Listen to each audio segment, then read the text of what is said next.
Hey, what's up, Breck students? Frank here from AFP with another video on GarageBand iOS. Today we're going to be looking at using third-party apps on our tracks. So I have a basic little 808 beat here that I messed around with, and I messed with the pitch on. Check it out.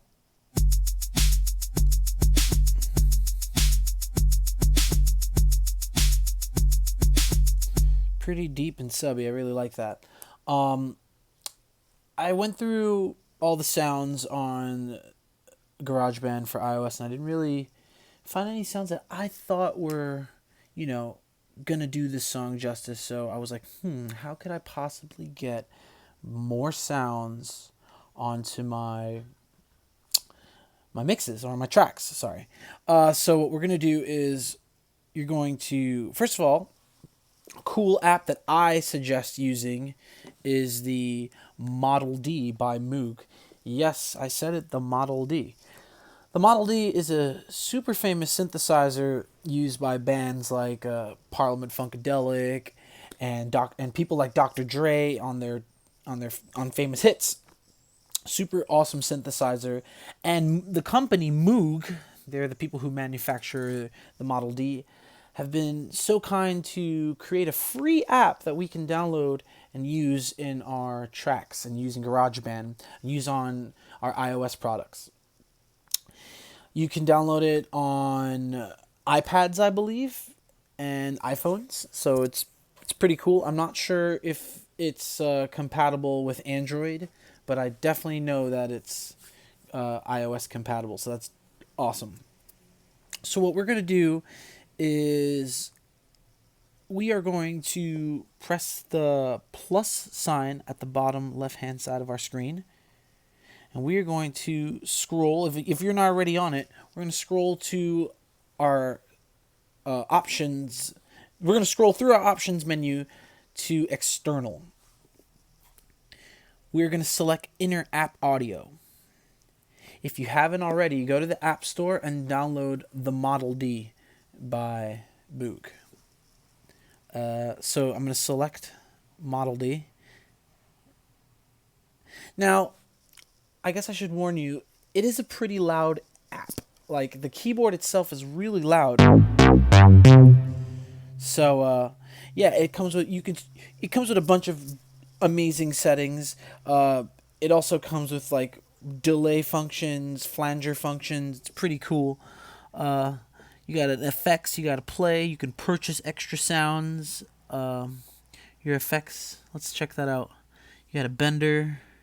Let me see this. I think that says ARP. You have an ARP, a bender, delay, looper. That's pretty sick. All right. And I was incorrect about the flanger. It doesn't have a flanger, I believe. Does it? Let's see. I don't see one. All right, so I have a bass setting here that I really like, and I want to record onto this track. So as you can see, you got a little transport window at the top left-hand side of your screen with the return to zero, play, and record option. So I'm going to really quickly look for a really dope little thing to play on the keyboard. So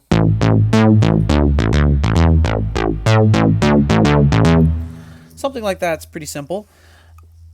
I like the way that sounds. I want to see if I can take off a little of that release. So we're going to see if we can find the word release. See if I take away the effects. Alrighty. Actually, I really do like that release.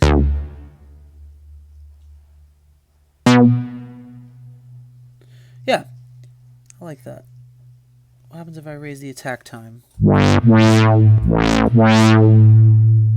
Whoa, that's crazy. I'm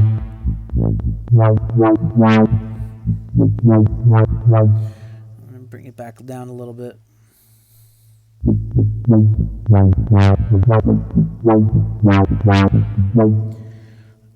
Alright, so once you have the sound that you desire, lower that attack down a little bit. Once you have the sound that you have desired, you can record. So I'm just gonna really try to get that sound I'm going for. These knobs are super small. I'm using an iPhone, so if kudos to those who have an iPad, because this is gonna be way funner.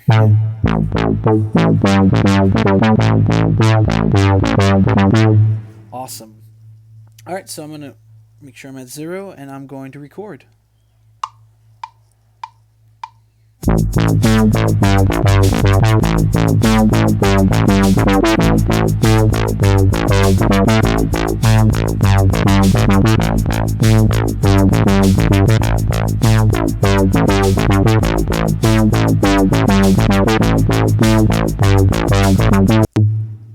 So after 8 bars, of course, automatically cuts us off from recording.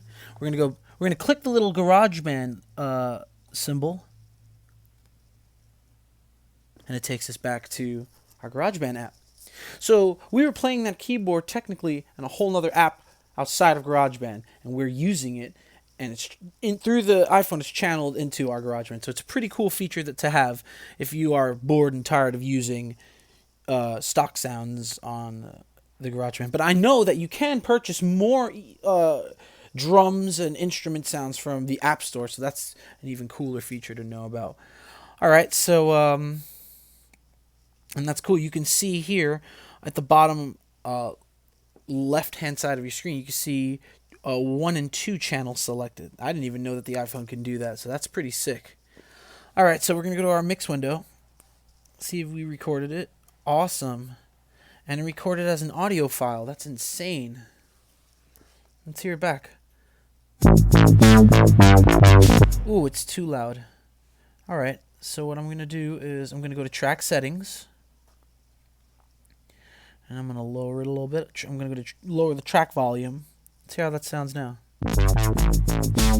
And just keep in mind, I was using my thumb on my left hand and my index finger on my right hand to play those 2 keys. It's incredibly hard to do on the iPhone because it's so small and I have big hands. But I think they sell some MIDI keyboard for the iPhone and iPad. So if you want to take this to the next step, you can go out to Sam Asher Guitar Center and buy one of those little keyboards to connect to your iPhone or iPad. I know they're out there. But let's hear how this sounds.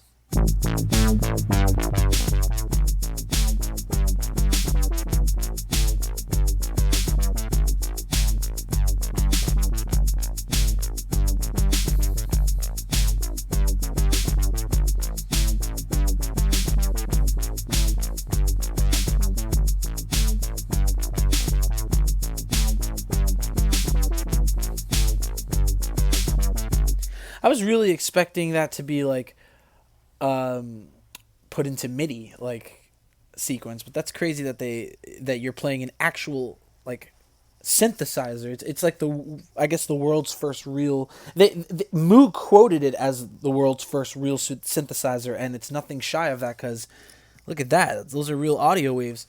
So if you have like a home studio and you want to use a Moog Model D, hook up your iPhone from an aux cable and get it right through the first channel. You got a whole synthesizer at the palm of your hands. But yeah, that's how you use third-party apps on GarageBand for iOS.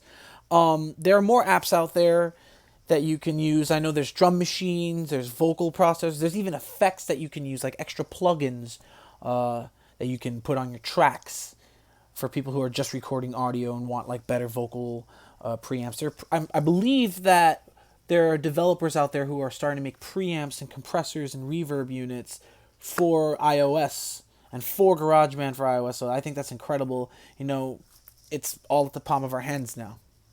If you have any questions, please leave a comment and I'll get back to you as soon as possible. I'm going to keep making more videos.